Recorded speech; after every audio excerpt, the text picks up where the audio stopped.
This morning, Holy Spirit God is telling that you are not alone, but God is with you.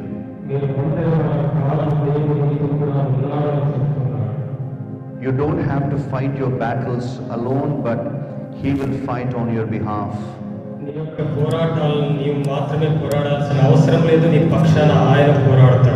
In your tears, you are not lost and alone. God is with you. God is with you. Father, thank you for this word that you're bringing to us.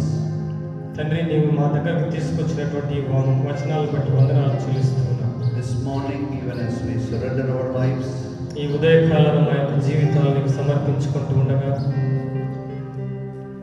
speak to us, Lord. Jesus' name. Amen. All right, please be seated. Praise the Lord. Last week we had a wonderful time of fasting and prayer. You see, all the believers should take a time out and come into a season where we can seek the face of God. విశ్వాసంలో ఉన్నటువంటి వారందరూ కూడా కొద్దిగా సమయాన్ని ఏర్పాటు చేసుకుని దేవుని ముఖము వైపు చూడడానికి సిద్ధపడాలి. Yes, we are very busy people. అవును, మనమంతా కూడా ఎంతో తీరికలేని వారంగా ఉంటాం. But we should never become too busy, so much busy that we don't have time for God. అయినా కూడా దేవునికి సమయం ఇవ్వలేనంతగా మాత్రం తీరికలేని వారంగా మారకూడదు. When you arrive to such a stage, ఒకవేళ మీరు అటువంటి స్థితికి వెళ్ళినట్లయితే it means that you are not actually loving God but loving something and someone else more. నిజానికి దాని అర్థము నీవు దేవుని కాకుండా ఏ వ్యక్తినో ఏ వస్తువును ఇంకా ఎక్కువగా ప్రేమిస్తూ ఉన్నావా? Probably you love your job more than God. దేవుని కన్నా ఎక్కువగా దాని బహుశా నీవు ఉద్యోగాన్ని ప్రేమిస్తూ ఉండవచ్చు. So during this season of fasting and prayer from January 11th to the 17th, జనవరి 11వ తారీఖు నుండి 17వ తారీఖు వరకు జరిగిన ఉపవాస ప్రార్థన we had such a wonderful visitation of the Holy Spirit God. పరిశుద్ధాత్మ దేవుని యొక్క అద్భుతమైన దర్శనాలను మేము పొందుకున్నాం. And a lot of prophecies were released. అనేకమైన ప్రవచనాలు విడుదల చేయబడ్డాయి. A lot of people healed. అనేకమంది స్వస్థపరచబడ్డారు. A lot of families restored. అనేకమైన కుటుంబాలు కట్టబడ్డాయి. A lot of people inspired back to their spiritual life. అనేకమంది వారి యొక్క ఆత్మీయ జీవితంలో తిరిగి లేవబడ్డారు. So today I just want to present this small video to see what has happened during these days. ఈ రోజుల్లో ఏమి జరిగి ఉంటుందో అదంతా కూడా ఒక వీడియోలో చూపించాలనుకుంటున్నాను. And let us praise God. దేవుని దాన్ని బట్టి దేవుని స్తుతిద్దాం. Amen. That was a wonderful season of fasting and prayer. అది ఎంతో అద్భుతమైనటువంటి ఉపవాస దినాలుగా ఉంటున్నాయి. And I'm sure that we are going to have many more such seasons of fasting and prayer soon. మనం ఇంకా అనేకమైనటువంటి అటువంటి ఉపవాస ప్రార్థన దశలో మనం వెళ్ళబోతున్నాం. If you have not attended this fasting and prayer season, I request you to prepare yourself to come and attend the next season of fasting and prayer. ఒకవేళ ఈ ఉపవాస ప్రార్థనలో మీరు పాల్గొనలేకపోయి ఉన్నట్లయితే దయచేసి సమయం తీసుకొని తర్వాత ఉపవాస ప్రార్థన కన్నా హాజరవ్వాలని కోరుతున్నాను. It is absolutely worth it.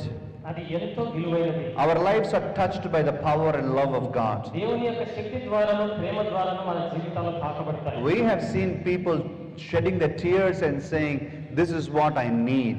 మరి ప్రజలందరూ కూడా కన్నీరు కాస్తూ ఇది నాకు కావాలని చెప్పడం మేము గమనించాం. The presence, the power and the love of God, this is what I need in my life. దేవుని యొక్క సన్నిధి, దేవుని యొక్క శక్తి, దేవుని యొక్క ప్రేమ ఇది నా జీవితంలో నాకు కావాలి. Nothing can satisfy you, brothers and sisters. ప్రియమైన సహోదరి సహోదరులారా, ఏది మిమ్మల్ని సంతృప్తిపరచదు. We may have so much money, comforts, luxuries and all what you desire in life, but that will not bring happiness. నీ జీవితంలో నువ్వు ఏదైతే ఆశ కలిగి ఉన్నావో, ఎంత డబ్బు ఉన్నా కూడా, ఎంత విలాసాలు ఉన్నా కూడా అవి నిన్ను సంతృప్తి పరచనేరవు. Your life will find true happiness in Jesus. నీ జీవితము కేవలం యేసులో మాత్రమే నిజమైన సంతృప్తిని అనుభవించగలదు. And connected to His church.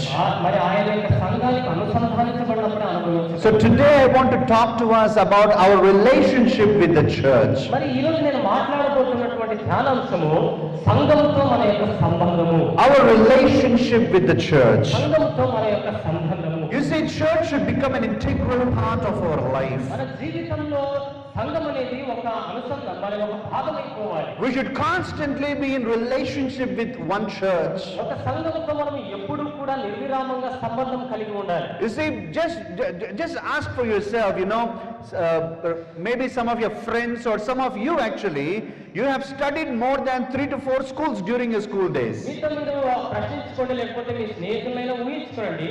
మీలో కొంతమంది స్కూల్లో చదివేటప్పుడు 3-4 స్కూల్స్ చదివి ఉంటారు. So 1st to 3rd class one school, 3rd to 5th class one school, 6th to 8th class one school, 9th and 10th another school. 1 నుంచి 3 వరకు ఒక పాఠశాల, 3 నుంచి 5 వరకు ఒక పాఠశాల, 6 నుంచి 8 వరకు ఒక పాఠశాల, 9 నుంచి 10 వరకు ఇంకో పాఠశాలలో చదివి ఉంటారు. So what kind of memories will you cherish? మరి అటువంటి అనుభవం ఉన్నప్పుడు ఎటువంటి జ్ఞాపకాలు నీకు ఉంటాయి? If you have a school WhatsApp group, to which school group you will belong to? ఒకవేళ స్కూల్ వాట్సాప్ గ్రూప్ ఉన్నట్లయితే ఏ గ్రూప్ లో నువ్వు ఉంటావు?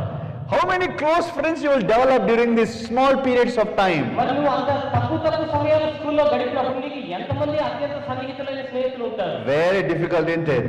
చాలా కష్టం కాదంటారు. But if you have studied from 1st class to 10th class in one school, ఒకవేళ నువ్వు 1వ తారీఖు నుంచి 10వ తరగతి వరకు ఒకే స్కూల్లో చదివినట్టయితే you develop many friends. నీకు అనేకమైనటువంటి స్నేహితులు ఉంటారు. You develop great memories in the school. నీకు ఆ పాఠశాలలో గొప్ప జ్ఞాపకాలు ఉంటాయి. You will enjoy the relationship with your friends. నీ స్నేహితులతో సంబంధాలను నువ్వు అనుభవించగలవు. In similar way, you have to be connected to one church so that will become an integral part of your life, and then you will be greatly blessed because of it. అదే విధంగా నీవు కూడా ఒక సంఘానికి అనుసంధానించబడి ఉన్నప్పుడు నీవు ఆ సంఘం ద్వారా ఆశీర్వదింపబడ్డమే మాత్రమే కాదు, కానీ మరి గొప్ప విషయాలను అనుభవిస్తావు. What does Bible talk about a relationship with church? సంఘముతో ఉండాల్సిన అనుబంధం గురించి బైబిల్ ఏం మాట్లాడుతుంది? Now there are two things that we have to understand here. మరి ఇక్కడ 2 విషయాలు అర్థం చేసుకోవాలి. One is the church at large or the global church, మరి విశ్వమంతటా ఉన్నటువంటి ఒక సంఘం గురించి మనం మాట్లాడుతున్నాం. which means all denominations across the world, they all belong to the Church of Jesus Christ. ఈ లోకంలో ఉన్నటువంటి వివిధ విభాగాలకు చెందినటువంటి అన్ని సంఘాలు కూడా క్రీస్తుతో అనుసంధానించబడి ఉన్నాయి. So we all belong, all the churches in Kurnool, all the churches in AP and India, all the churches in all the countries, they all belong to Jesus. మరి కర్నూలులో ఉన్నటువంటి సంఘాలు, ఏపీలో ఉన్నటువంటి సంఘాలు, ఇండియాలో ఉన్నటువంటి సంఘాలు, అదే విధంగా ప్రపంచమంతటా ఉన్న సంఘాలన్నీ కూడా యేసుక్రీస్తుకు సంబంధించినవి.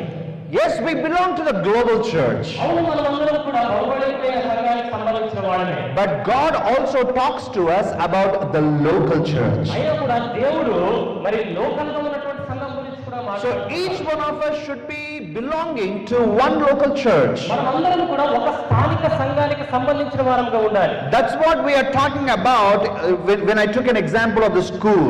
అదే నేను ఒక పాఠశాల ఉదాహరణగా తీసుకున్నప్పుడు చెప్పాను. So we need to get connected to this church and develop relationship with this church. మనం ఈ సంఘానికి అనుసంధానించబడిన వారముగా ఉంటూ సంబంధాన్ని పెంపొందించుకోగలగాలి. I am going to give us 10 things how we can be related to a church. ఒక సంఘానికి మనం సంబంధించిన వారముగా ఉండడానికి 10 రకాలుగా ఏ విధంగా ఉండవచ్చు అని చెప్పే ప్రయత్నం చేస్తాను. Number 1, church is a family.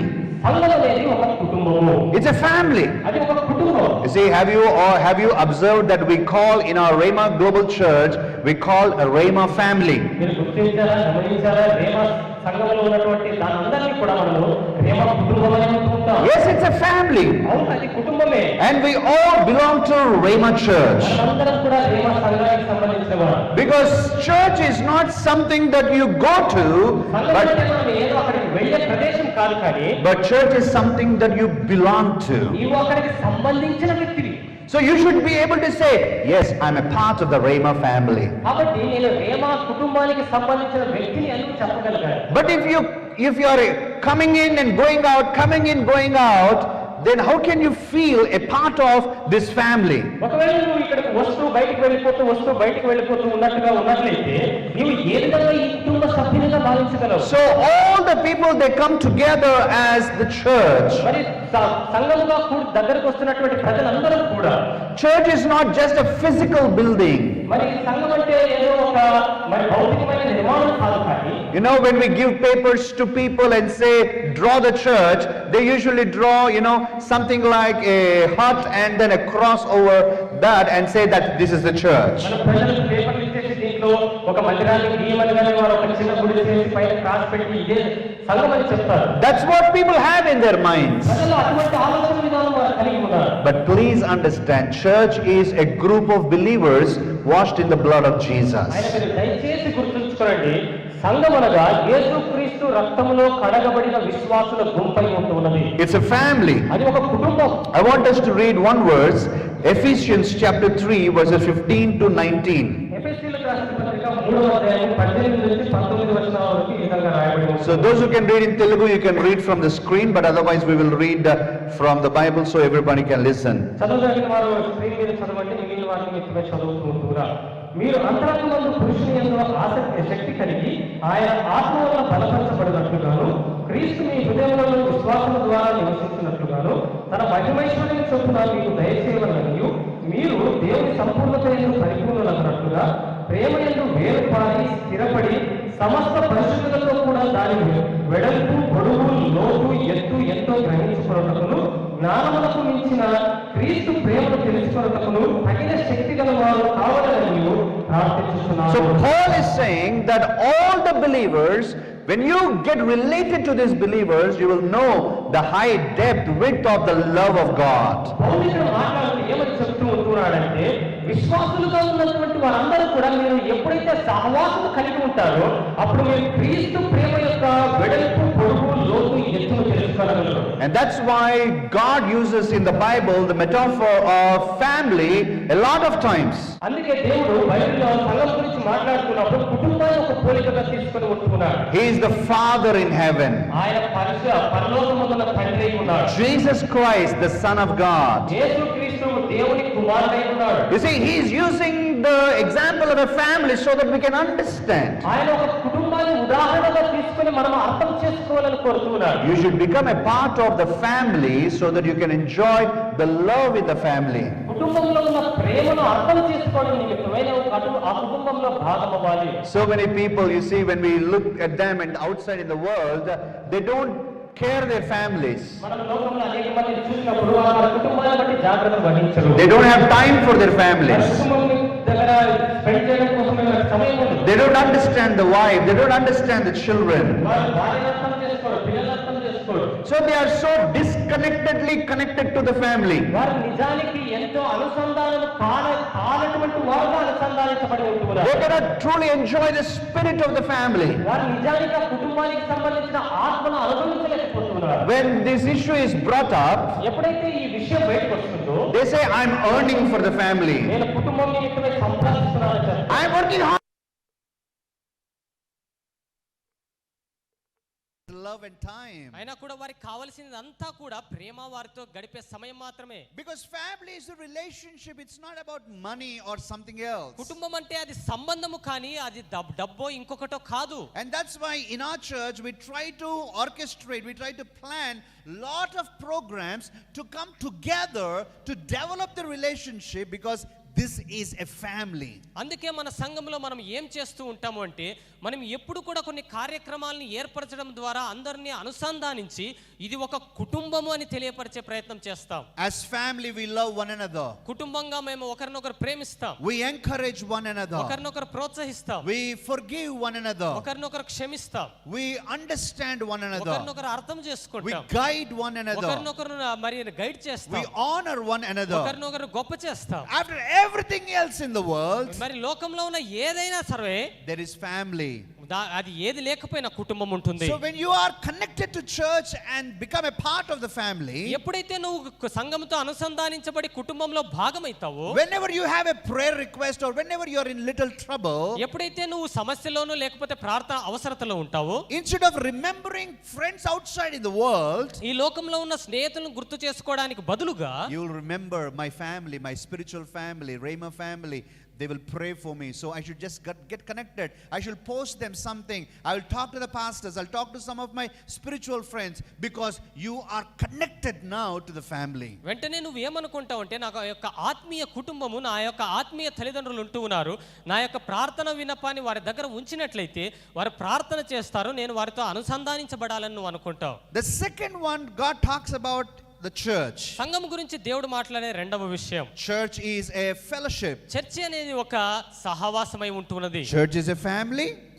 సంఘం అనేది ఒక కుటుంబమై But ఉంటున్నది. church is also a fellowship. సంఘం అనేది ఒక సహవాసమై Now, ఉంటున్నది. it is the place where people from different walks of life, they come together. నిజానికి వేరు ప్రదేశాల్లో వేరు పనులు చేస్తున్న వ్యక్తులందరూ కలిసే ప్రదేశం ఇది. Now, some of you are history students. కొంతమంది ఇక్కడ చరిత్ర చదివే Some of వ్యక్తులు you are ఉంటున్నారు. science students. కొంతమంది మరి సైన్స్ చదివే వారు Some of you ఉన్నారు. are engineers. కొంతమంది ఇంజనీర్లుగా ఉంటున్నారు. You know, we come from different walks of life. మనమందరం కూడా వేరు మార్గాలను పనిచేసే వారంగా ఇక్కడికి వస్తూ Your ఉంటున్నారు. roots, some of you have come from villages. కొంతమంది పల్లెల నుంచి వచ్చి ఉంటున్నారు. Some people are born in towns. కొంతమంది పట్టణాలు జన్మించారు. Some people are, the growing up in your childhood is so different from other people. మిగిలిన వారితో పోల్చుకుంటే మీరు మీ బాల్య దశలో వేరుగా పెంచబడ్డారు. But we all come together in the beauty of fellowship. అయినా కూడా సహవాసం అనేటువంటి అందమైన అనుభూతిలో మనమందరం ఇక్కడ దగ్గరకు వస్తూ We ఉంటున్నాం. all come together, embrace. మనమందరం కూడా దగ్గరకు వచ్చి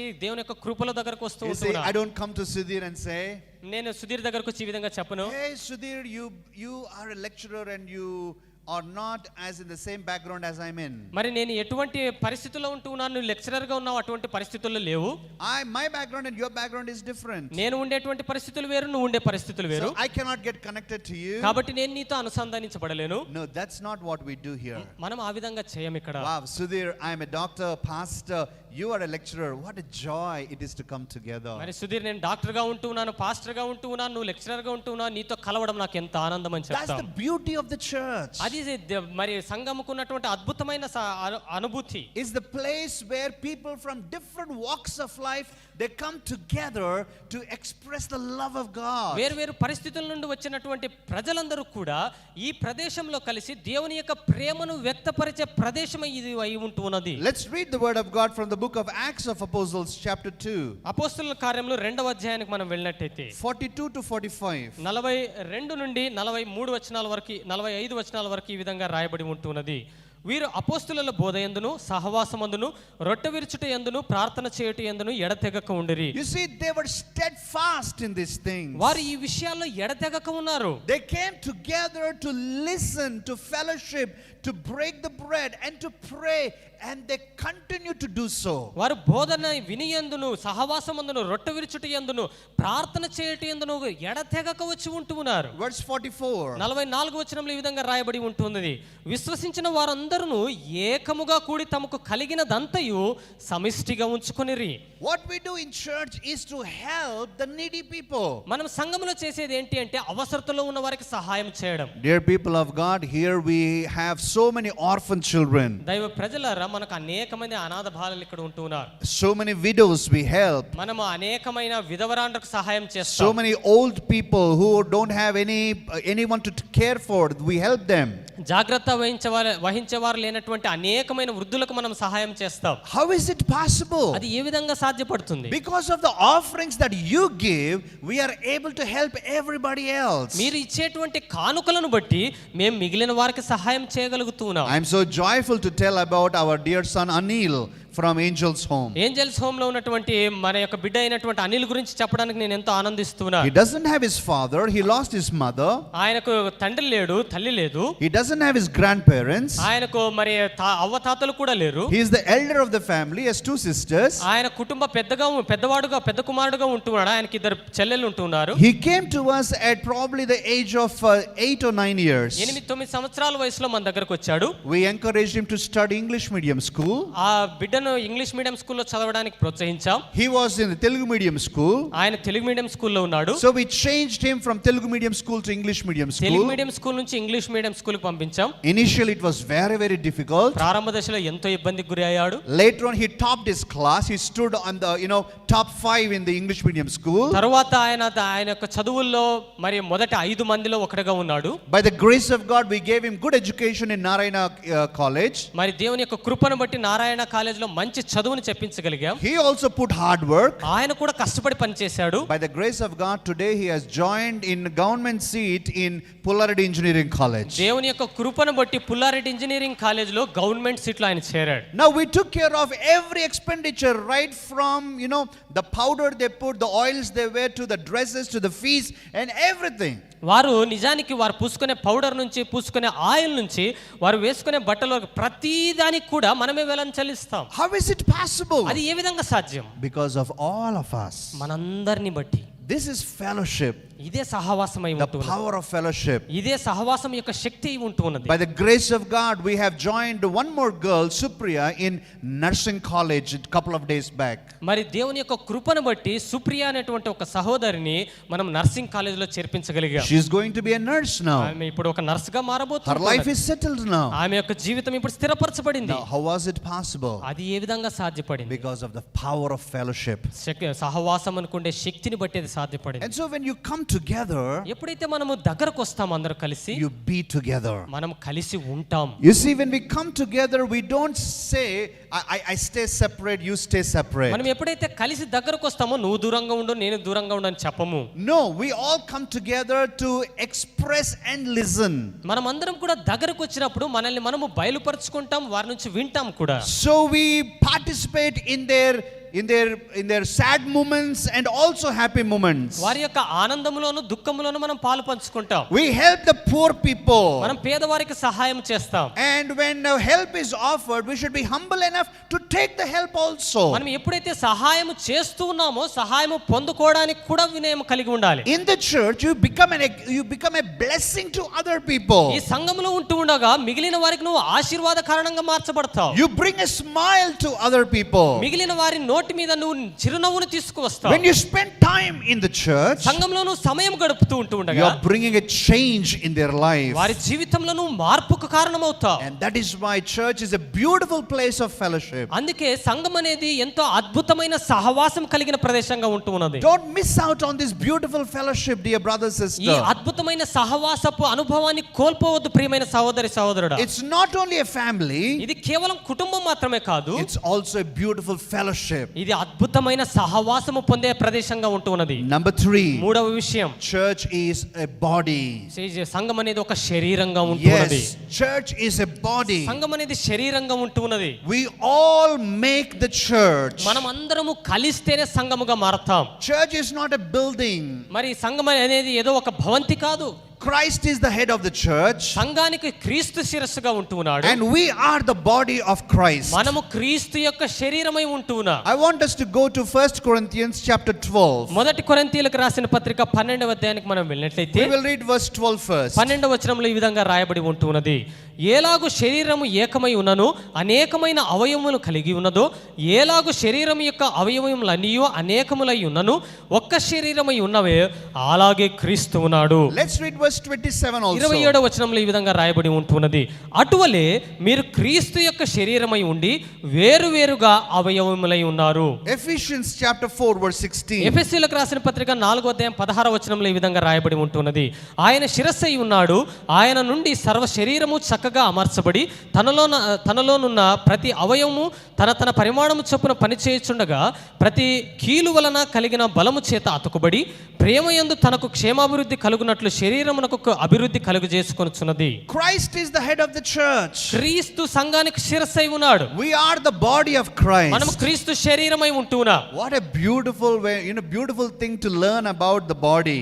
మరి ఈ శరీరం గురించి నేర్చుకోవడం ఎంత అద్భుతమైన విషయం. Each organ in the body has a separate purpose. మరి శరీరములో ఉన్న ప్రతి అవయవానికి ఒక ఉద్దేశం ఉంటున్నది. Eyes see, hands touch, mind thinks. కళ్ళు చూస్తాయి, మరి చేతులు తాకిడి చేస్తాయి, మన మనసు ఆలోచన చేస్తుంది. The bones give stability to the body. నిజానికి ఎముకలు అనేటివి శరీరానికి స్థిరత్వాన్ని ఇస్తాయి. The nerves take signals to all the parts of the body. నరాలు అనేటివి శరీరంలో మిగిలిన భాగాలన్నిటికీ మరి సిగ్నల్ తీసుకుని The వెళ్తాయి. gastrointestinal system helps us to digest the food and give strength to the body. మరి గ్యాస్ట్రోఇంటెస్టినల్ సిస్టమ్ అంతా కూడా శరీరం మరి అరగడానికి సహాయం చేసి శక్తినిస్తాయి. Just like that, అదే విధంగా we are all the members of the body of Christ. మనమందరము కూడా క్రీస్తు యొక్క శరీరముల భాగమై ఉంటున్నాం. Each of us has a different value and a different purpose. మన అందరికి కూడా వేరు వ్యక్తికి వేరు విలువ, వేరు ఉద్దేశం కలిగి ఉంటున్నాం. I can preach, you may not be able to preach just like me.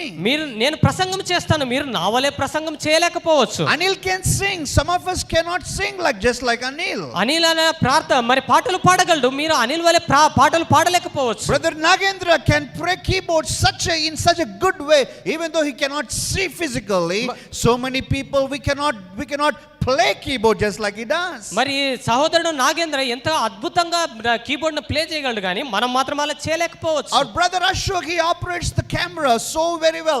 We may not be able to do it. సహోదరుడు అశోక్ మరి కెమెరాని ఎంతగానో మరి నైపుణ్యంగా చేస్తున్నాడు, మనం అది The చేయలేకపోవచ్చు. Sunday school teachers, they connect to the children in a wonderful, excellent way. Some of you may not be able to connect to the children in such a way. Sunday school teachers చిన్న బిడ్డలతో ఎంతో బాగా అనుసంధానించగలరు, మనలో కొంతమంది ఆ విధంగా చేయలేకపోవచ్చు. That's the beauty of the body of Christ. అదే క్రీస్తు యొక్క శరీరం అద్భుతమై ఉంటున్నది. We all have talents. మనందరికీ తలాంతులు ఉన్నాయి, We all have a purpose. మనందరికీ ఉద్దేశాలు ఉన్నాయి. The hand cannot say, why am I not able to see? మరి చెయ్యి చెప్పకూడదు నేను ఎందుకు The చూడలేకపోతున్నాను. eye should not say, why am I not able to hear? మరి కళ్ళు చెప్పకూడదు నేను ఎందుకు వినలేకపోతున్నాను. The tongue should not say, why am I not able to walk? మరి నాలుగు చెప్పకూడదు నేను ఎందుకు You నడవలేకపోతున్నాను. see, you are made for a purpose. మీరందరూ ఒక ఉద్దేశం నిమిత్తమై తయారు చేయబడ్డారు. You have a work in the church. సంఘములో మీకు పని ఉంటున్నది. God has given you a talent in the church. సంఘములో పని చేయడానికి దేవుడు నీకు తలాంతులు ఇచ్చాడు. So when every one of us, we do our job and purpose, ఎప్పుడైతే మనం అందరము మనకి కేటాయించిన పని చేసి ఉద్దేశం నెరవేర్చుతామో the body of Christ grows. క్రీస్తు యొక్క శరీరం ఎదుగుతుంది. Say for example, if my feet say, no, from today I've decided not to walk. ఊహించండి, మరి నా యొక్క కాళ్ళు ఈ రోజు నుంచి నేను నడవనని చెప్పాను అనుకోండి. If my teeth say, from today I don't want to chew. మరి నా యొక్క దంతాలు చెప్పే నేను ఈ రోజు నుంచి నమలను అని. From today I will stop listening. మరి నా చెవులు చెప్పా ఈ రోజు నుంచి నేను వినను అని. Will my body grow? నా యొక్క శరీరం ఆ విధంగా ఉంటే ఎదుగుతుందా? How will be my body? నా శరీరం ఏ విధంగా ఉంటుంది? My body will become sick. నా శరీరం అంతా కూడా ఎంతో రోగగ్రస్తంగా అయిపోతుంది. Are you with me, church? నాతో పాటు ఉంటున్నారు సంగమా? You are a part of the body of Christ. క్రీస్తు శరీరంలో మీరు భాగమై ఉంటున్నారు. You have a separate beautiful talent which others don't have. మిగిలిన వారికి లేనటువంటి అద్భుతమైన తలాంతు నీకు ఉంటున్నది. We are all important in the church. సంఘములో మనం అందరము కూడా ప్రాముఖ్యమైన వారమే. Just because I preach, I am not more important. మరి ప్రసంగం చేస్తున్నాను కాబట్టి నేనే ఎక్కువ ప్రాముఖ్యమని కాదు. Just because you sit there, you are not less important. మీరు అక్కడ కూర్చున్నారు కాబట్టి మీరు తక్కువ ప్రాముఖ్యమైన వారు కాదు. No, I stand up on the stage because I should be visible to everybody. మరి నేను ఇక్కడ నిలబడి ఉన్న కారణము మిగిలిన వారికి నేను కనబడాలి కాబట్టి. Our purposes are different. మన యొక్క ఉద్దేశాలు వేరు. So we need to understand our purpose. మన యొక్క ఉద్దేశాల్ని మనం అర్థం చేసుకోవాలి. The word of God is so very much encouraging that each of us should contribute to the health of the body of Christ. మరి దేవుని యొక్క వాక్య భాగం మనల్ని ఎంతగానో ప్రోత్సహిస్తుంది. ఏమని అంటే దేవుని యొక్క శరీరము అభివృద్ధి పొందు నిమిత్తమై మనం అందరము కూడా దాంట్లో భాగం అవ్వాలి. How many of you had a small injury to your nail, little toenail? మరి నీ యొక్క చిటికెనేలు గోరికి మీలో ఎంతమంది గాయమైందండి? Sometimes we have so small pain, you see, small injury to our nail. మన యొక్క చిటికెనేలు గోరికి చిన్న గాయం కొన్నిసార్లు అవుతుంది. Will only the little nail suffer or all the body suffers? ఆ చిటికెనేలు మాత్రమే బాధగుండా వెళ్తుందా లేకపోతే శరీరం అంతా బాధగుండా వెళ్తుందా? We all the body suffers even because of that small little nail. ఆ చిన్న చిటికెనేలు నుండి శరీరం అంతా బాధపడుతుంది. That's the body of Christ. అదే క్రీస్తు శరీరం కూడా. When somebody is in trouble, ఎప్పుడైతే ఎవరైనా ఇబ్బందుల్లో ఉన్నారో we help them, we sit with them, we cry with them, we spend time with them. మనం వారికి సహాయం చేస్తాం, వారితో కూర్చుంటాం, వారితో రోదన చేస్తాం, వారికి సహాయం చేస్తాం. When somebody is joyful, ఎవరైనా ఆనందంగా ఉన్నారా we become joyful with them. వారితో కలిసి మనం ఆనందిస్తాం. That's the body of Christ. అది క్రీస్తు శరీరమై ఉంటుంది. Hallelujah. Hallelujah. Praise the Lord. So we see number 1, church is a family. మనం మూడు విషయాలు చూసాం. మొదటి సంఘం అనగా కుటుంబము. Number 2, church is a fellowship. కుటుంబం అనగా సహవాసము. సంఘం అనగా Number 3, church is a body. సంఘం అనగా శరీరమై ఉంటున్నది. Number 4, నాలుగవది church is a spiritual building. సంఘం అనగా ఒక ఆత్మీయ భవంతి అయి ఉంటున్నది. It's not a physical building. అది ఏదో భౌతికంగా ఉండే భవంతి కాదు. Yes, you say this is the physical building we can see. నిజమే, మనం చూస్తున్నది ఇది భౌతిక నిర్మాణమే కావచ్చు. But the Bible says that we are living stones. ఆయన బైబిల్ తెలియవరుస్తూ ఉంటున్నది మీరు సజీవమైన రాళ్ళై ఉంటున్నారు. So we are the living stones stones with which God is building his spiritual church. సజీవమైన రాళ్లగా ఉన్నటువంటి మన ద్వారా ఆత్మీయమైన మందిరాన్ని దేవుడు కడుతూ ఉన్నాడు. Let's go to Ephesians chapter 2 verse 19. ఎఫెసీయులకు రాసిన పత్రిక 2వ అధ్యాయం 19వ వచనంలో ఈ విధంగా రాయబడి Yes, ఉంటున్నది. let's continue reading. Yes. కాబట్టి మీరిక మీదట పరజనులను పరదేశులనై ఉండక పరిశుద్ధులతో ఏక పట్టణస్థులను దేవుని ఇంటి వారునై ఉన్నారు. ఈ క్రీస్తు యేసే ముఖ్యమైన మూలరాయి అయి ఉండగా అపోస్తలులను ప్రవక్తలను వేసిన పునాది మీద మీరు కట్టుబడి ఉన్నారు. ప్రతి కట్టడమును ఆయనలో చక్కగా అమర్చబడి ప్రభువునందు పరిశుద్ధమైన దేవాలయమగుటకు వృద్ధి పొందుచున్నది. ఆయనలో మీరు కూడా ఆత్మ మూలముగా దేవునికి నివాస స్థలమై ఉండుటకు We కట్టబడుచున్నారు. are being built so that God can live in us. దేవుడు మనలో నివసించు నిమిత్తమై మనం కట్టబడుతూ ఉంటున్నాం. Let's go to one more verse here. 1 Corinthians chapter 3 verse 9. మొదటి కొరింథీయులకు రాసిన పత్రిక 3వ అధ్యాయం 9వ వచనంలో ఈ విధంగా రాయబడి ఉంటున్నది. మేము దేవుని జత పరివారమై ఉన్నాము, మీరు దేవుని వ్యవసాయమును దేవుని గృహమునై ఉన్నారు. You are the house of God. You are the building of God. మీరు దేవుని యొక్క గృహమును భవంతినై ఉంటున్నారు. Yes, dear people of God, each one of us, we need to give stability to the building. మరి మనలో ఉన్నటువంటి ప్రతి ఒక్కరము కూడా ఆ భవంతి నిలబడడానికి స్థిరత్వాన్ని ఇచ్చేవారంగా ఉండాలి. You can see this huge building here. మీరు ఇక్కడ ఈ గొప్ప భవంతిని చూస్తున్నారు. Let's say one pillar says, no, I am not interested to stay here. I will move out of my position. మరి ఒక పిల్లర్ చెప్పింది అనుకోండి, నేను ఇక్కడ నిలబడడానికి సిద్ధంగా లేను, నేను ఇక్కడ నుంచి బయటికి వెళ్ళిపోతానని. You see, we have civil engineers. Obviously, one pillar, if it is not in its place, that affects the whole building. ఇక్కడ సివిల్ ఇంజనీర్లు వాళ్ళు ఉంటూ ఉన్నారు. ఒక్క పిల్లర్ కూడా తన స్థలంలో ఉండకపోయినట్లయితే పూర్తి భవంతి యొక్క నిర్మాణము దాని ప్రభావం ఉంటుంది. May not be soon, వెంటనే కాకపోవచ్చు, కానీ but slowly but surely all the building will get affected. నెమ్మదిగా అయినా ఖచ్చితంగా ఆ భవంతి మొత్తం ప్రభావం పడుతుంది. So where God has put you, you stay there. దేవుడు నిన్ను ఎక్కడైతే ఉంచాడో నువ్వు అక్కడ ఉండాలి.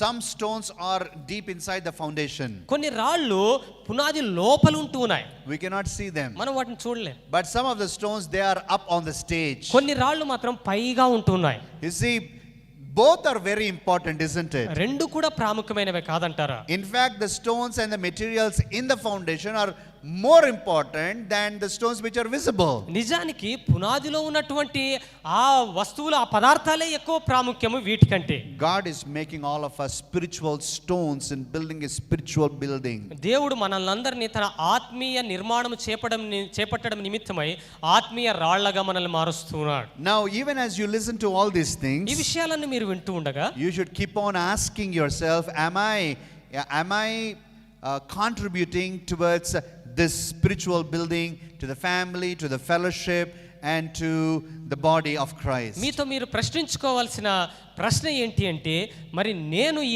ఆత్మీయ భవంతి కట్టబడడానికి ఒక రాయవలే ఉంటూ ఉన్నానా? ఈ కుటుంబంలో నేను భాగంగా ఉంటూ ఉన్నానా?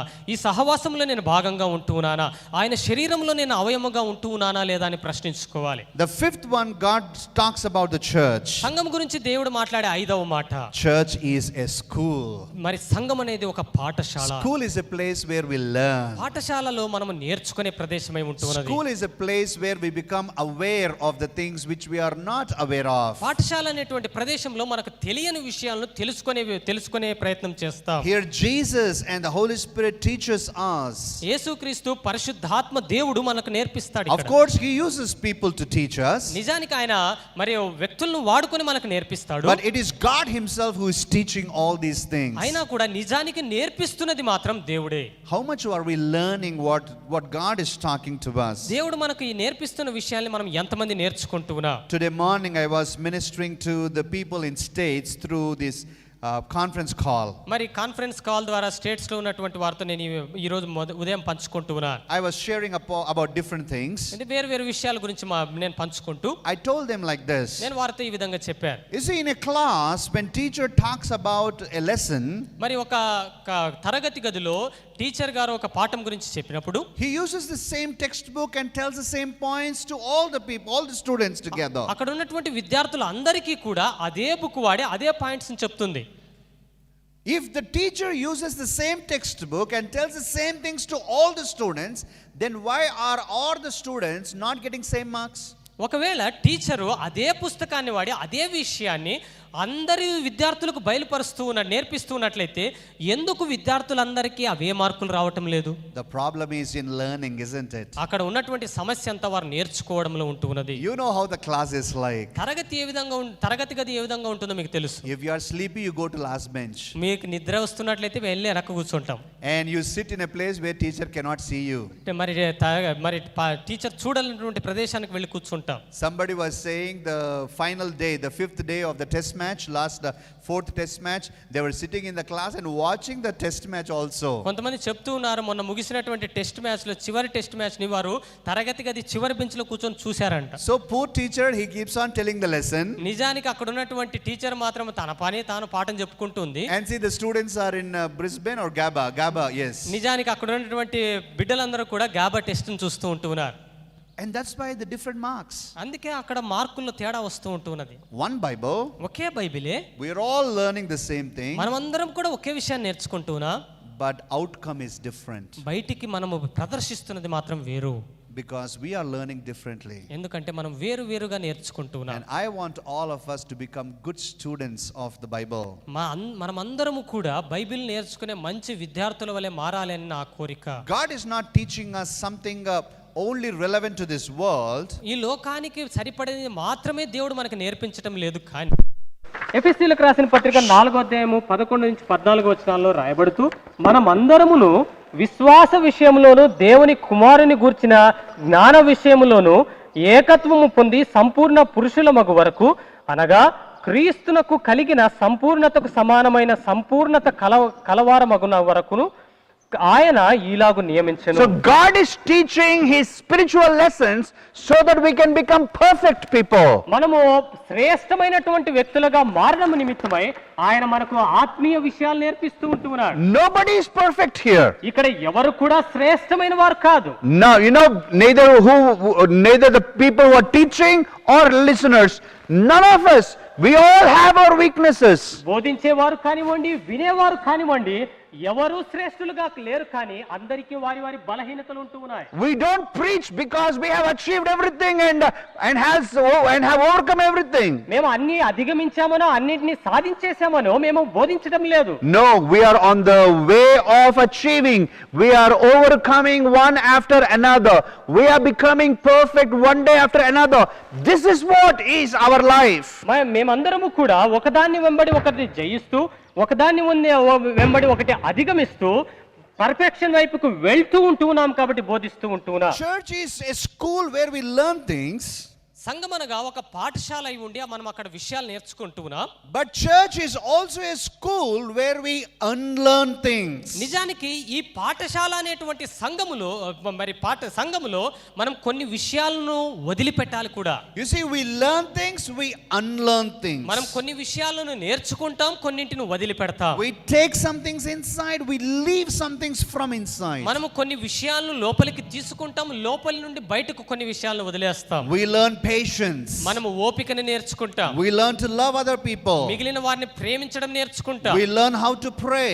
ఏ విధంగా ప్రార్థన చేయాలో నేర్చుకుంటాం. But we also unlearn how to reject our anger. మన యొక్క కోపాన్ని ఏ విధంగా వదిలిపెట్టాలో కూడా నేర్చుకోవాలి. We also unlearn how to get disconnected to the world. ఈ లోకం నుండి వేరుపరచడానికి, లోకములో అనుసంధానించబడి ఉండగా దాన్ని వదిలిపెట్టడం నేర్చుకోవాలి. We also unlearn how to overcome how not to get involved in temptations. శోధనలోనికి ఏ విధంగా ప్రవేశింపకుండా ఉండాలో మనం నేర్చుకోవాలి. So life is always about learning and unlearning. జీవితం ఎప్పుడు కూడా నేర్చుకోవడము వదిలిపెట్టడం వలె ఉంటుంది. The church is a school. కాబట్టి సంఘం అనేది ఒక పాఠశాల. And please understand one thing here.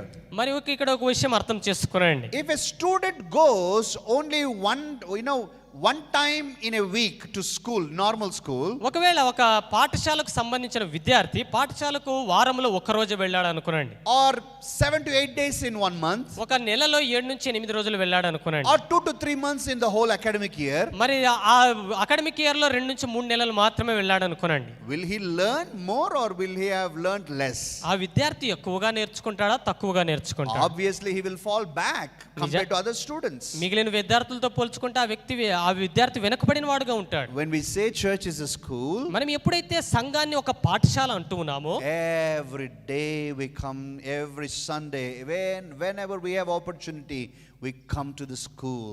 మరి అది ఆదివారం కావచ్చు, లేకపోతే అవకాశం ఉన్న ప్రతి సారి కూడా ఒక కుటుంబంగా, ఒక పాఠశాలగా మనం ఇక్కడికి వస్తాం. The beauty of the church is సంఘములో ఉన్నటువంటి అద్భుతమైన విషయం ఏంటి అంటే, everyone is a teacher ప్రతి ఒక్కరు కూడా ఉపాధ్యాయుడే, and everyone is also a student. ప్రతి ఒక్కరు కూడా విద్యార్థి. So we teach మనము బోధిస్తాం, and we also learn. మనం నేర్చుకుంటాం.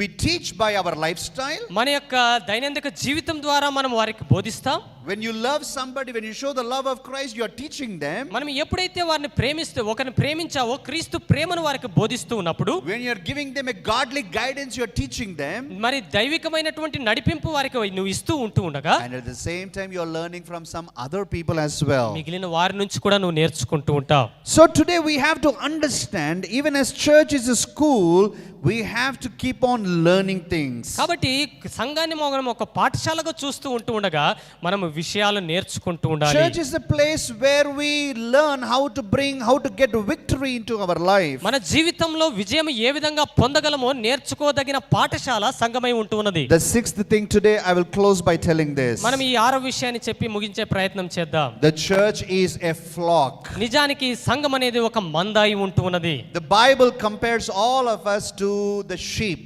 మా బైబిల్ మనందరినీ కూడా ఒక గొర్రెల మందగా పోలిక చేస్తూ ఉంటున్నది. We have the great shepherd Jesus. మనకు గొప్ప మంచి కాపరైన యేసు ఉంటున్నాడు. We have the good shepherd Jesus. మనకు మంచి కాపరైన యేసు ఉంటున్నాడు. And he takes care all of us. మనందరిని బట్టి ఆయన జాగ్రత్త వహిస్తూ So ఉంటున్నాడు. as the sheep, we have to always get connected to the shepherd. గొర్రెలుగా ఉంటున్నటువంటి మనము ఎప్పుడు కూడా గొర్రెల కాపరితో అనుసంధానించబడి ఉండాలి. Let's read the word of God here. దేవుని వాక్య భాగాన్ని చదువుదాం. 1 Peter chapter 2 verse 25. మొదటి పేతురు పత్రిక 2వ అధ్యాయం 25వ వచనంలో ఈ విధంగా రాయబడి ఉంటున్నది. మీరు గొర్రెల వలె దారి తప్పిపోతిరి గాని ఇప్పుడు మీ ఆత్మల కాపరియు అధ్యక్షుడునైన ఆయన వైపు మళ్ళీ ఉన్నారు. Let's read Psalms 103. కీర్తనల గ్రంథము 100వ అధ్యాయము 3వ వచనంలో ఈ విధంగా రాయబడి ఉంటున్నది. యెహోవాయే దేవుడని తెలుసుకునడి, ఆయనే మనలను పుట్టించెను, మనము ఆయన వారము, మనము ఆయన ప్రజలము, ఆయన మేపు గొర్రెలము. See, one thing about the flock and the sheep. మరి గొర్రె గురించి కానివ్వండి, మంద గురించి కానీ ఇక్కడ ఒక విషయం చెప్పాలి. Without the shepherd, they are at risk.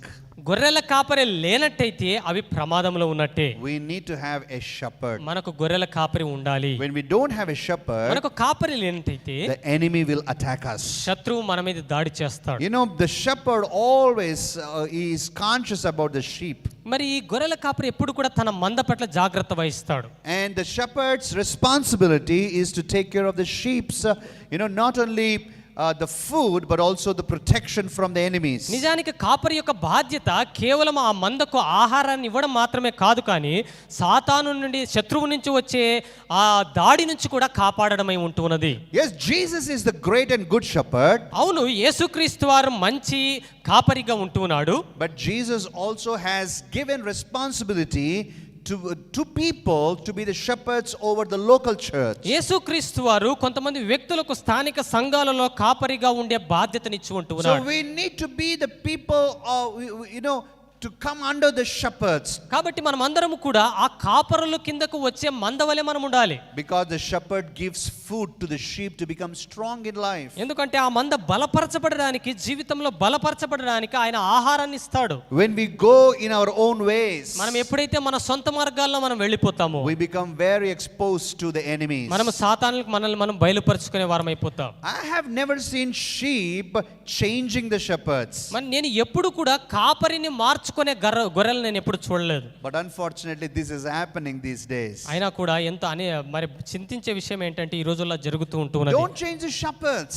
మీ కాపరులను ఎప్పుడు మార్చుకోనకండి. Because your shepherd takes care of you. ఎందుకంటే మీ కాపరి మిమ్మల్ని బట్టి జాగ్రత్త వహిస్తాడు. Now if your shepherd is a irresponsible shepherd, ఒకవేళ నీ కాపరి బాధ్యతారాహిత్యంగా ఉన్నట్టయితే, and he's not taking care of you, మరి నిన్ను బట్టి ఆయన జాగ్రత్త వహించిన వాడిగా ఉన్నట్టయితే, he's not giving you enough spiritual food, నీ నీకు ఆ సరిపడినంత ఆత్మీయ ఆహారాన్ని ఇవ్వనటువంటి వాడుగా ఉన్నట్టయితే, if you are becoming malnourished or undernourished in your spiritual life, నీ యొక్క ఆత్మీయ జీవితంలో సరిపడినంత ఆహారం లేనటువంటి సమతుల్యత లేని వాడుగా ఉన్నట్టయితే, then you have to definitely pray about it. నువ్వు దాన్ని బట్టి ప్రార్థన చేయాలి. But always be connected to a shepherd. అయినా కూడా ఎప్పుడు ఒక కాపరికి నువ్వు అనుసంధానించబడి ఉండాలి. Because your shepherd will help you understand what is right and what is wrong. మరి నీ జీవితంలో ఏది సరి అయినదో ఏది తప్పుగా ఉంటున్నదో దాన్ని అర్థం చేసుకోవడానికి నీకు కాపరి సహాయం చేస్తాడు. Your shepherd's prayer is so very important for you. నీ కాపరి యొక్క ప్రార్థన నీకు ఎంతో ప్రాముఖ్యము. Your shepherd's protection is so much important for you. నీ కాపరి యొక్క సంరక్షణ నీకు ఎంతో ప్రాముఖ్యము. And that's why we all need to get connected to a shepherd. అందుకే మనం అందరము కూడా ఒక కాపరితో అనుసంధానించబడి ఉండాలి. So today, church, I will close here. మరి ప్రియమైనటువంటి సంఘమా, నేను ఇక్కడ ముగిస్తూ ఉంటున్నా. We have few more things, but we will see if we can touch on them later. మరి ఇంకో కొన్ని విషయాలు ఉన్నాయి, వాటిని మరలా ధ్యానించే ప్రయత్నం చేద్దాం. We are learning very important things. మనం ఎంతో ప్రాముఖ్యమైన విషయాలు నేర్చుకుంటున్నాం. Church should become an integral part of our life. మన యొక్క జీవితంలో ఒక అంతర్భాగం అయిపోవాలి సంఘం. Because church is a family. ఎందుకంటే సంఘం అనేది ఒక కుటుంబమై ఉంటున్నది. Church is a fellowship. సంఘం అనేది ఒక సహవాసమై ఉంటున్నది. Church is a body. సంఘం అనేది శరీరమై ఉంటున్నది. And church is a spiritual building. మరి సంఘం అనేది ఒక ఆత్మీయ నిర్మాణము భవంతి అయి ఉంటున్నది. Church is a school. సంఘం అనేది ఒక పాఠశాల అయి ఉంటున్నది. And then church is a flock. సంఘం అనేది ఒక మంద అయి We ఉంటున్నది. all have a God above us. మనందరి మీదుగా దేవుడు ఉంటున్నాడు. In the family, God is the head of the family. కుటుంబంలో దేవుడు శిరస్సు అయి ఉంటున్నాడు. We all come in the fellowship of the Holy Spirit and fellowship of fellow believers. పరిశుద్ధాత్మ సహవాసంలోను విశ్వాసుల సహవాసంలోనికి మనం అందరం కలిసి వస్తూ As ఉంటున్నాం. the body, Christ is the head and we are the body of Christ. శరీరముగా క్రీస్తు దానికి శిరస్సు అయి ఉంటున్నాడు, మనము శరీరమై As the ఉంటున్నాం. spiritual building, he is the main pillar of the spiritual building. ఆత్మీయ భవంతిగా ఉంటూ ఉండగా ఆయన మూలరాయి అయి ఉంటున్నాడు, మనం సజీవమైన రాళ్ల వలె ఉంటున్నాం. As the school, he is the teacher. పాఠశాలగా సంఘం ఉంటూ ఉండగా ఆయన బోధకుడుగా ఉంటున్నాడు. As a flock, he is the shepherd. మందగా మనం ఉంటూ ఉండగా ఆయన మన కాపరి అయి So ఉంటున్నాడు. church, today I want you, even in this beginning of this new year, I want you to recommit yourself to the church. ప్రియమైనటువంటి సంఘమా, మనం నూతన సంవత్సర ప్రారంభంలో ఉంటూ ఉండగా సంఘముతో మీరందరూ అనుసంధానించబడాలని నేను కోరుతున్నాను. Because your commitment to the church will make a lot of difference in your life. నీ యొక్క జీవితంలో పెనుమార్పు తీసుకుని రావడానికి కారణం సంఘముతో నీవు కలిగి ఉన్న సమర్పణ. Always remember, growth occurs fast when we stay together. మనం ఎప్పుడైతే కలిసి ఉంటామో అప్పుడే ఎదుగుదల మరి ఎక్కువగా ఉంటుంది. When you seclude yourself alone, apart from others, మిగిలిన వారితో విభేదించి నువ్వు ఒంటరిగా ఉన్నట్టయితే then you cannot grow. నీవు ఎదగలేవు. It will not be helpful for you. అది నీకు సహాయకరంగా ఉండదు. So come together. కాబట్టి కలిసి దగ్గరికి రండి. Know your family members. మీ యొక్క కుటుంబ సభ్యులను తెలుసుకోవాలి. Now, of course, we cannot know all the people's names in the church. సంఘంలో ఉన్న అందరి యొక్క పేర్లు మనం తెలుసుకోలేకపోవచ్చు, కానీ But are you making an effort to understand and relate to people, at least some people at least? కనీసం కొంతమందినైనా నువ్వు తెలుసుకునే ప్రయత్నం చేయగలుగుతూ If ఉంటున్నావా? you just come inside and going out, ఒకవేళ నువ్వు లోపలికి వచ్చి బయటకు వెళ్తూ ఉన్నట్లయితే it will be like few members in our families also. అది కేవలం మన కుటుంబంలో ఉన్న ఇంకొంతమంది వలె ఉంటుంది. You see, some of the youngsters, they don't have heart for the family. కొంతమంది యవనస్తులకు కుటుంబం పట్ల వారు జాగ్రత్త వహించరు, హృదయం కూడా ఉండదు. They come, they eat, they go. వారు వస్తారు, తింటారు, వెళ్ళిపోతారు. They come to daddy, daddy, I need money. మరి తండ్రి దగ్గరికి వస్తారు, నాన్న నాకు డబ్బు కావాలి. Daddy gives money, he goes away. మరి తండ్రి గారు డబ్బులు ఇస్తారో వెళ్ళిపోతాడు. Where he is going, what he is doing, nobody knows. ఆయన ఎక్కడికి పోతున్నాడు, ఏం చేస్తున్నాడో ఎవరికి తెలియదు. Daddy, I have this need, give me. దేవా నాకు మరి నాన్న నాకు ఈ అవసరత ఉంటున్నది, ఇవ్వండి. If he doesn't give, he will quarrel. ఒకవేళ ఇవ్వకపోయినట్లయితే గొడవ పడతాడు. So is there a healthy relationship to that person in the family? ఆ వ్యక్తికి కుటుంబంతో ఆరోగ్యకరమైన సంబంధం ఉందా? No. లేదు. So let's be involved in the church. సంఘంలో మనం అందరం కూడా కలిసిపోయిన వారముగా ఉండాలి. When you see a new person, మనం ఎప్పుడైతే ఒక కొత్త వ్యక్తిని చూస్తామో it's okay to go to them, praise the Lord brother, praise the Lord sister, may I know your name, may I know what you do, may I know something that I can pray for you? వారి దగ్గరకు వెళ్ళి praise the lord అని చెప్పి మీ పేరు తెలుసుకోవచ్చా, మీరు ఏం చేస్తున్నారు, మీరు మీ గురించి నేను ప్రార్థన చేయవచ్చా అని అడగడము సరైన విషయమే. One thing I like about Western countries, western కంట్రీస్లో పాశ్చాత్య దేశాలు నేను ఇష్టపడేది ఏంటి అంటే people who have gone to Western countries, you know what I'm talking about. పాశ్చాత్య దేశాలకు వెళ్ళినటువంటి వారికి ఈ విషయం తెలుసు నేనేం చెప్తున్నాను. They always say hello to the people who come across them. వారికి ఎదురుపడిన ప్రతి ఒక్కరికి కూడా వారు హలో అని చెప్తారు. You don't have to be known to them for them to wish you. మరి వారు నిన్ను పలకరించడానికి నువ్వు వారికి తెలిసి ఉండాల్సిన అవసరం లేదు. When you come across them, నీవు ఎప్పుడైతే వారికి ఎదురుపడతావో, hello, good morning, how are you sir today? వారు వెంటనే చెప్తారు హలో గుడ్ మార్నింగ్, మీరు ఈ రోజు ఏ విధంగా ఉంటూ ఉన్నారని. But our culture is little different. మన యొక్క సంస్కృతి కొంచెం వేరుగా ఉంటూ ఉన్నది. If suddenly I go to a brother and say hello, good morning, how are you? నేను ఒక సహోదరి దగ్గరికి వెళ్ళి "ఓ, శుభోదయం, నువ్వు ఈ రోజు ఏ విధంగా ఉంటున్నావు" అడిగితే, ఎక్కడ కలిసామండి మనము? Do I know you? మీరు ఎందుకు నన్ను పలకరించాడు? ఏమైనా ప్లాన్ ఉందేమో, ఏమైనా హాని చేస్తాడేమో. You see, suddenly we think about all these things. మనం వెంటనే తెలియని వారిని పలకరిస్తే వారు ఈ విధంగా ఆలోచన చేస్తారు. It's okay, brothers and sisters, in the church we can always say hello to people. ప్రియమైనటువంటి సహోదరులారా, సంఘములో మాత్రం మనం అందరినీ కూడా పలకరించవచ్చు. The opposite person might be shyful. మీ ఎదురుగా ఉన్నటువంటి వ్యక్తి సిగ్గుపడే వ్యక్తిగా ఉండవచ్చు. You think you are shyful? నీవే సిగ్గుపడేవాడిగా నువ్వు అనుకోవచ్చు. The opposite person is double shyful. నీకన్నా ఎక్కువ సిగ్గుపడే వ్యక్తిగా ఆ వ్యక్తి ఉండవచ్చు. So try to open up, say hello, give a smile, and say praise the Lord. It's okay. You know, week after week you develop relationship. అయినా కూడా నువ్వు వారి దగ్గరికి వెళ్ళి మాట్లాడుతూ హలో అని చెప్తూ ఉంటూ ఉండగా వారాల వెంబడి వారాలు నీ యొక్క సంబంధం అనేది బలపడుతుంది. I'm telling you, church, one thing you will discover when you relate to people, that there are so beautiful hearted people inside the church. నీవు ఎప్పుడైతే మనుషులతో అనుసంధానించబడగలుగుతావో అప్పుడు ఎంత అద్భుతమైనటువంటి హృదయం కలిగిన ప్రజలు సంఘములో ఉంటూ ఉన్నారు నువ్వు కనుగొనగలవు. You can see people who will pray for you, they love you, they encourage you, they look after you, they are genuinely interested in your welfare. నీవు నీ నిమిత్తమై ప్రార్థన చేసేవారిని, నీ గురించి జాగ్రత్త వహించేవారిని, నిన్ను ప్రోత్సహించేవారిని, నువ్వంటే ఇష్టపడేవారిని నువ్వు కనుగొనగలుగుతావు. Yes, that's why we get to know one another inside the church. అదే విధంగా మనము సంఘంలో ఒకరినొకరు తెలుసుకొనగలము. How many are encouraged by this word today, this ఈ వాక్యం ద్వారా ఎంతమంది ప్రోత్సహింపబడ్డారు? So this is a family, this is a fellowship, this is a body, this is spiritual building, this is a flock. You know, God has given all of us into these things. సంఘం అనేది ఒక కుటుంబంగా ఉంటున్నది, సహవాసంగా ఉంటున్నది, శరీరంగా ఉంటున్నది, ఆత్మీయ భవంతిగా ఉంటున్నది, పాఠశాలగా ఉంటున్నది, ఒక మందవలే ఉంటున్నది. దేవుడు మనకిచ్చాడు. Let us relate to one another. కాబట్టి మనం ఒకరినొకరు అనుసంధానించుకుందాం. Let us relate to the leaders of the church. మనం అందరం కూడా ఇక్కడ ఉన్నటువంటి నాయకులకు అనుసంధానించుకుందాం. And let us be related to our Christ. మన క్రీస్తుతో కూడా అనుసంధానింపబడదాం. Let's pray. ప్రార్థన చేద్దాం.